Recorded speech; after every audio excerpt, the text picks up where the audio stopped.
What's up, everybody? Welcome back to another highly combustible reaction. We're jumping into some history. Why the Nazis never invaded Sweden from military history. Get over and check it out. Get over, show military history all the love in the world. Shout out to Clara for the request. I appreciate you. Let's go. Let's learn something today. Take notes. They're not going to be a quiz. The old story from a new part of the world. Sweden is mechanizing her small but efficient army. And we bring you the first pictures of her tank corps as they move out into the fields round Stockholm on maneuvers.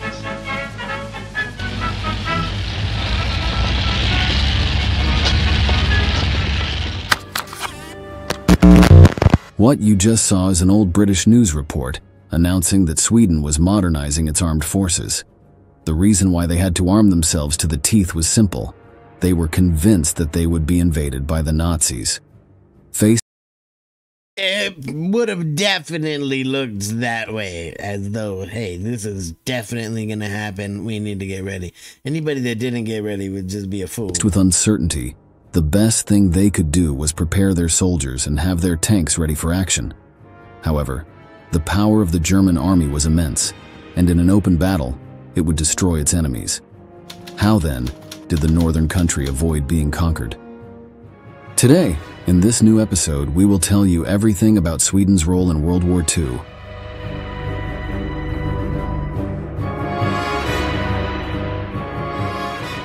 Let's start by reviewing Sweden's background.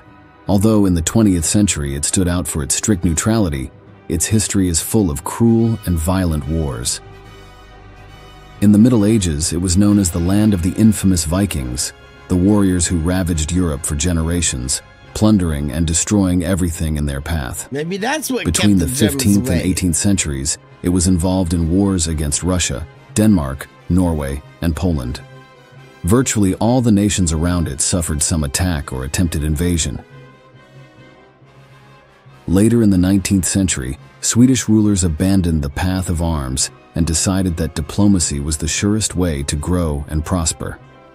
Until 1939, the year in which humanity embarked on the most tragic and terrible war in its history, it remained at peace. Already in the First World War, Sweden remained neutral, and at the end of the war it dedicated itself to solving its internal problems. There was a strong socialist movement fighting to reach the government, which took its inspiration from the Bolsheviks, who had made the October Revolution and founded the Soviet Union.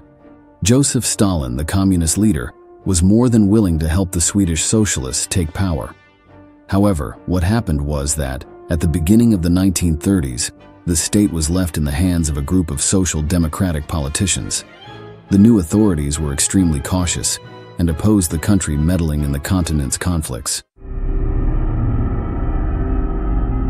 At that time, Adolf Hitler and Benito Mussolini were in their prime and ruled their empires with an iron fist.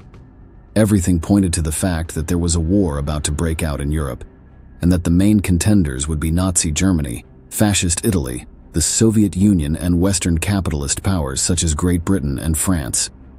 The Swedish Social Democrats wanted to stay out of this catastrophe, as they were convinced that Sweden had nothing to gain. Not only would hundreds of thousands of people die, but the country would also lose its autonomy by allying itself with any of the other nations. It would be kind of a hard decision. It really would be. I would not want to be in any of these statesmen's places that have any kind of decision-making capabilities, because you see everybody else being conquered right next door to you. You have to assume that it's going to happen. Do you send everybody out to fight and die for no reason? You just kind of lean back and let them come on in? How do you play that? That's a master chess move right there. Like, I don't know what the hell I would choose to do. Also had reason to fear Joseph Stalin, who had his own plans to expand into the Northern Territory. The Swedes were playing a risky game. They wanted to remain neutral in the middle of a world that was headed for a massacre. Yeah, the slightest mistake could cost them their independence, so they had to think twice before taking a step. To begin with, they dedicated enormous sums of money to improving their armed forces. It was a way of preparing for the worst, although deep down they knew that they would not be able to resist the powerful armies of Germany or England. They bought tanks, rifles, pistols, and artillery, and in 1938 they decreed that all men over the age of 15 had to undergo brief military training. If the nation were to be invaded, then they had to have as many soldiers as possible. In this sense, there was nothing worse than an inexperienced and poorly trained combatant, since, at the first shot, he would try to leave the battlefield in panic. Sweden was confident that the Germans and the Soviets would keep themselves busy fighting each other. However, this proved to be a false hope, because in 1939, they signed the infamous Ribbentrop-Molotov non-aggression pact. Thanks to him, Hitler and Stalin agreed not to attack each other for the rest of the war. This put the Swedish government in trouble. The political situation in Europe was a wildfire. All that was missing was the spark that would blow everything up, and when the conflict broke out, Sweden took it for granted that it would be one of the first nations to be invaded. The only unknown was whether the attack would come from Germany or the Soviet Union.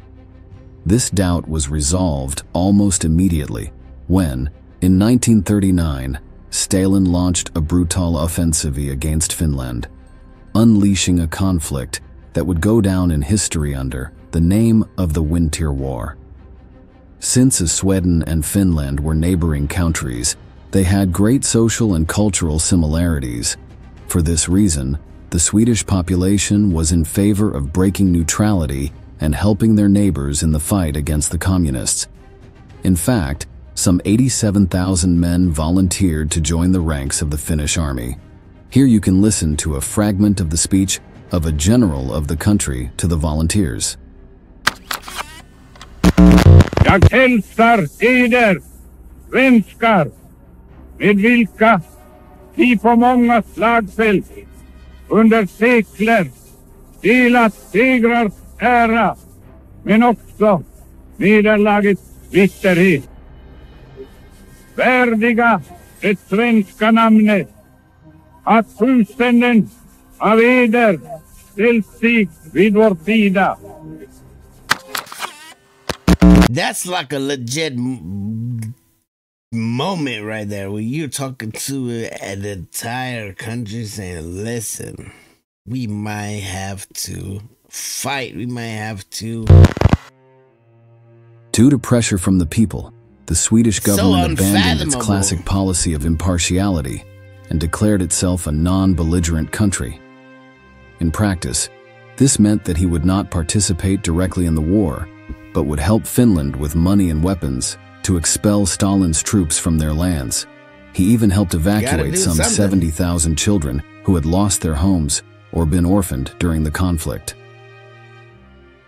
Now, as in any war, nothing is certain, and from one moment to the next, everything can change completely.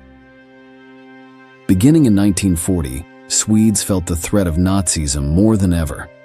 Hitler's forces conquered Denmark in a matter of hours, and in the following months, they did the same to Norway.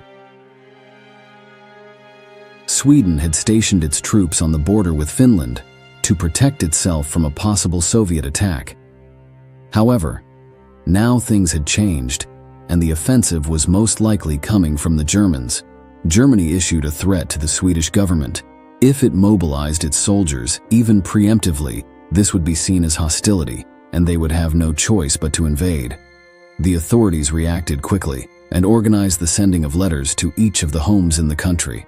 In them, the men were warned that they should arm themselves and report to the nearest military barracks. This is how, in a matter of days, Sweden amassed a force of more than 300,000 soldiers ready to fight. Although in the end it was not necessary for them to march into battle, this was a sign of the patriotism of its citizens and their willingness to give their lives for their land if necessary.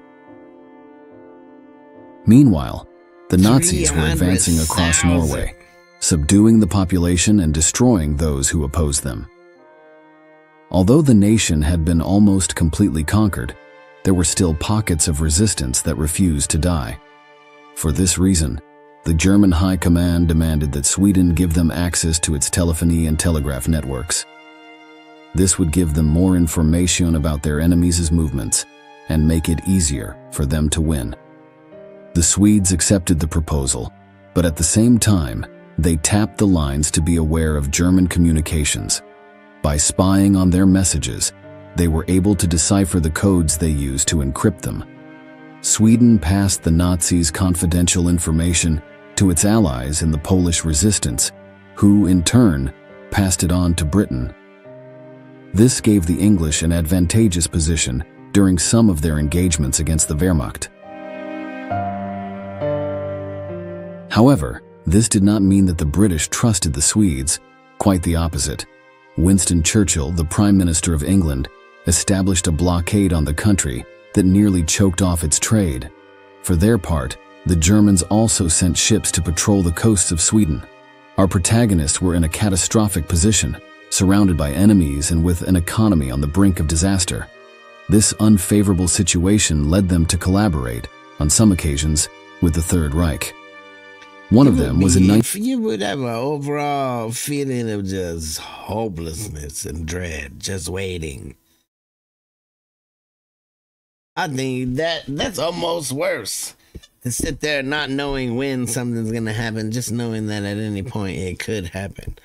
You wouldn't even be able to sleep at night. 1941, when Hitler was preparing Operation Barbarossa, that is, the invasion of the Soviet Union. This time, authorities allowed German soldiers to use their trains and railways to transport themselves to the communist nation, as this was more reliable than traveling across the treacherous sea. So that you can imagine the danger that this implied, keep in mind that, even today, German shipwrecks continue to be found on the coasts of Norway. Underwater engineers found an ugly piece of history earlier this summer. It was the wreck of a Nazi warship off the coast of Norway. The remains of the German boat were first detected by sonar 3 years ago.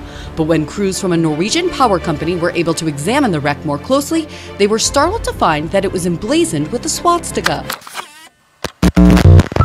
We don't know what's in the ocean. A large part of the Swedish population was scandalized by the fact that their leaders collaborated with the Nazis, although they could do nothing to prevent it.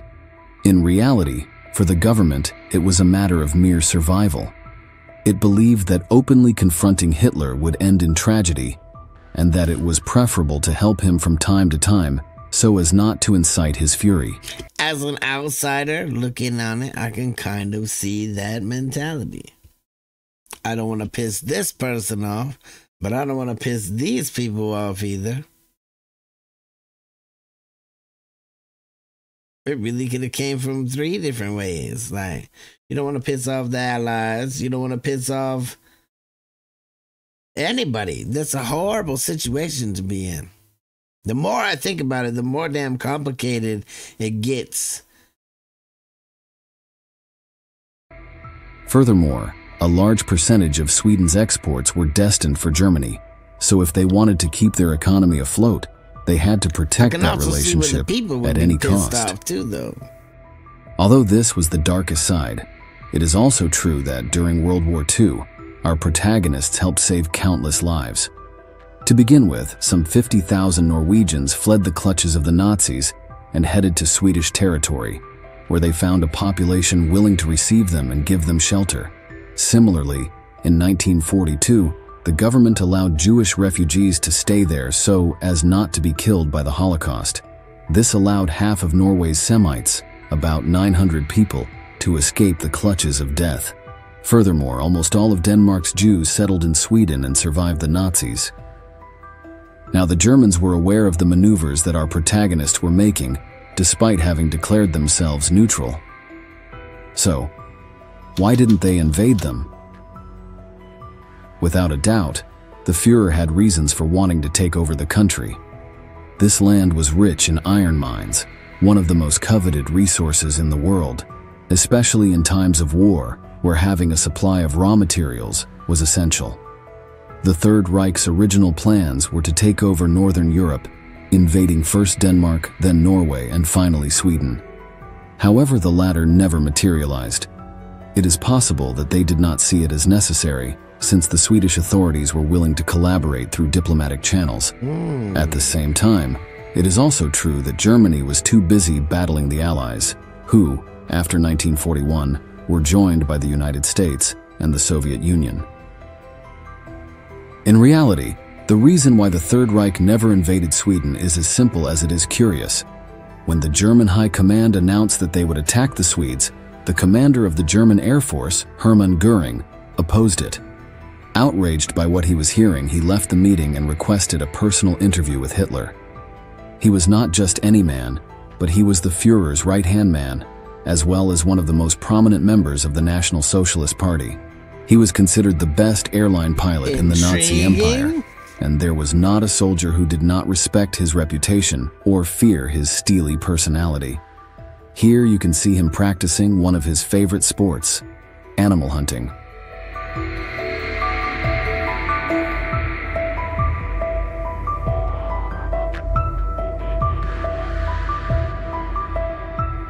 Göring had a personal reason for Sweden to be free from harm. I was wondering. After World War I, he had married a Swede named Karin von Kantzow. He was so in love with her that, in her honor, he went so far as to name her Berlin mansion Karinhall in her honor. In addition to the romantic side, the marriage helped him become friends with great politicians, businessmen, and prominent figures in Sweden. To all of them, Göring had promised that, if a war broke out, the neutrality of his country would be respected, and they would maintain their independence as long as iron exports to Germany were not interrupted. Wow. It is for this reason that the Air Force commander was enraged when he learned that the Third Reich would break his oath. Scandalized, he met with Hitler and explained the situation to him. He argued that his honor depended on the Swedes not being invaded, and that, if this happened anyway, then he would have no choice but to tender his resignation. The people who dared to threaten the Nazi leader could be counted on the fingers of one hand, and Göring was one of them. The dictator was so fond of him that he finally gave in to his demand, ordering the military high command to cancel plans to conquer Sweden. Ultimately, this was what ensured that our protagonists maintained their autonomy and that their population was not annihilated by Nazism. In 1945, at the end of the war, the Swedes were harshly criticized by the Allies, particularly by Winston Churchill. The British Prime Minister considered that they had failed in their moral obligations by collaborating with the Germans. The Swedish government, on the other hand, never showed remorse for its actions. From his point of view, it was about doing what he could to survive. Today, the role of the Swedes in the war remains a matter of controversy. It is probably a question that will never be settled and will remain open to debate. We come to the end of the video and we want to ask you, do you think Sweden should have openly confronted the Nazis? Leave us your answer in the comments box below, and don't forget to subscribe to our channel to learn about many more military events that left their mark on history. I don't think I have an answer to the final question. I don't think anybody in today's day and age can put themselves into the predicament that they were in and have a valid response. Like, should they? Who the hell am I to decide? I wasn't there, but I can see what was going on there at the time, and I'm sure that it was a damn tough decision to make.